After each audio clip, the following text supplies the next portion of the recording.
There are many forms of addiction to substances like drugs, alcohol, nicotine, and even chocolate and coffee.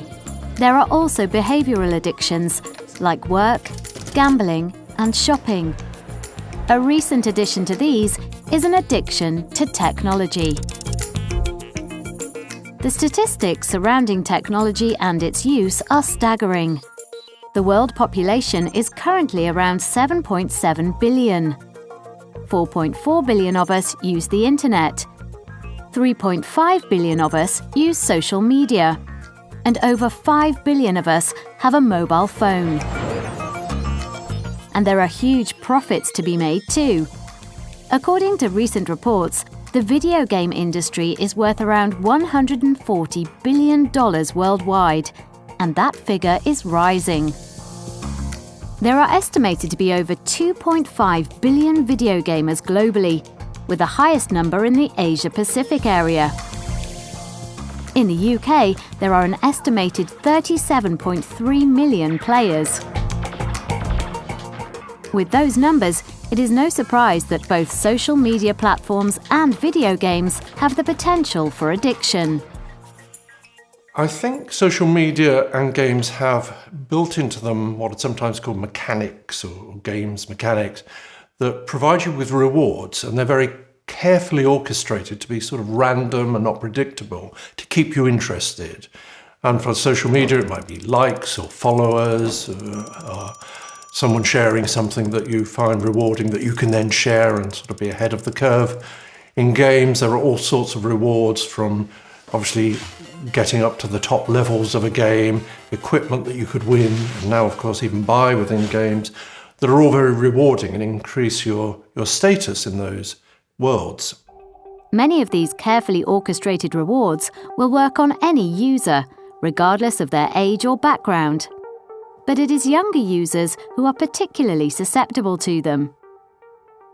I think the youngest person I've treated in terms of face-to-face work is someone of 9 years old, who was getting up at 5 o'clock in the morning, hiding under his bed at night to play Fortnite, running up enormous bills through purchasing equipment that the parents were oblivious to. But I've taken calls about younger children, and sometimes it is very small children who get into fits of rage or distress when they can't access an iPad or other games platform to continue playing. This alarming rise in addictive behaviour, combined with the increased accessibility of technology, games and social media, has led many people to ask what the difference is between a keen technology user and an addict. One of the first things I would suggest a parent does if they're concerned about their child's use is actually talk to other parents about what their children are doing. I think one of the things that often marks an addiction out from somebody who's an enthusiastic user is the fact that the enthusiastic user will know when it's time to stop. But somebody with addiction will keep going even though they know it might be getting them into some sort of difficulty. May even be as basic as tiredness, or it may be that it starts to then impact on other areas of their life. They're late for things, or not doing homework, or whatever it is. So in cases of genuine addiction, what kinds of treatment are available? When I started out in the early days, the main focus of treatment was something that we called a digital detox, which was about helping the young person have a break from technology so they could kind of almost wake up to the extent of their use and start to then look at their life in a wider sense at what other priorities they had. But with the advent of the smartphone and the enormous growth in social media, use of technology became something people couldn't really take a break from, and the approach to treatment had to change. So then we had to take a step back and think, well, what are we really needing to prioritize here?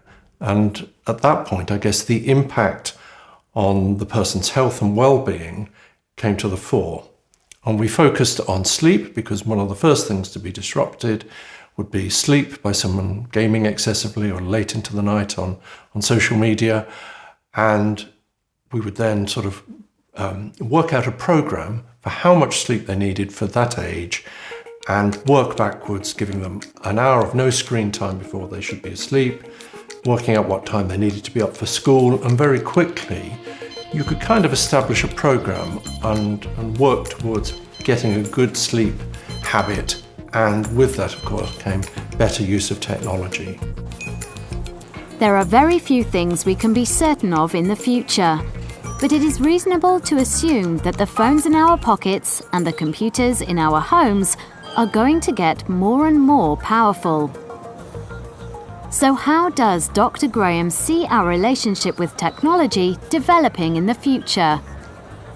I think what we're going to see in the next few years is a growing recognition of just how frustrating technology is.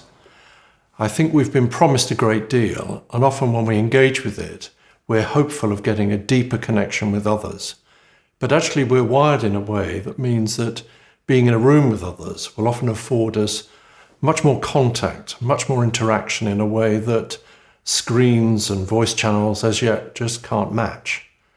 And so whatever happens next, I think we will strike this balance between recognizing what technology can do for us and the fact that we still have bodies and we still have minds and they need certain things.